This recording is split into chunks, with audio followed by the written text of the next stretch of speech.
The great Polish composer and pianist Frédéric Chopin had a morbid fear of premature burial. "The earth is suffocating," he told one of his sisters as he lay on his deathbed in 1849. "Swear to make them cut me open, so that I won't be buried alive." An autopsy was duly performed to try to solve the mysterious cause of the 39-year-old's death. His heart was removed and later stored in a jar of cognac, then interred in a church pillar in Poland. Now scientists have taken advantage of Chopin's morbid desire.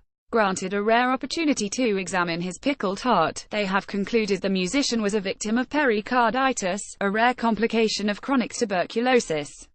The diagnosis, published in the American Journal of Medicine last week, is the latest and most convincing foray into the long-running dispute over the likely cause of Chopin's slow decline and death in his 30s.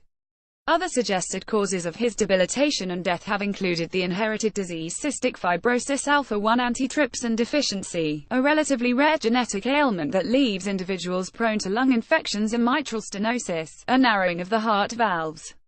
But when the researchers examined the jar containing Chopin's heart, kept in the crypt of the Holy Cross Church in Warsaw, they noted the heart was covered with a fine coating of white fibrous materials.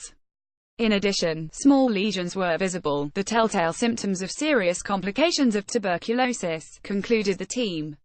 "We didn't open the jar," team leader Professor Michael Witt of the Polish Academy of Sciences told The Observer. "But from the state of the heart we can say, with high probability, that Chopin suffered from tuberculosis while the complication pericarditis was probably the immediate cause of his death." The new study is the latest chapter in the strange story of Chopin's heart. The composer died in October 1849 in Paris, and the rest of his remains lie in the city's Père-Lachaise cemetery, also the last resting place of Marcel Proust, Oscar Wilde and Jim Morrison. However, his status as a Polish national hero ensured his heart became embroiled in controversy. Shortly after he died, his sister Ludwika smuggled his heart into his homeland past guards from Russia, which then ruled Poland, and it was sealed inside the Holy Cross Church. During the Warsaw Uprising in 1944, the heart was given to a high-ranking SS officer who professed to be a Chopin admirer. It was then kept in the local German High Command headquarters before being returned to the church at the end of the Second World War.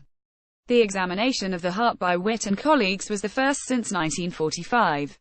"We found it is still perfectly sealed in the jar," said Witt. "Some people still want to open it in order to take tissue samples to do DNA tests to support their ideas that Chopin had some kind of genetic condition. That would be absolutely wrong. It could destroy the heart, and in any case I am quite sure we now know what killed Chopin."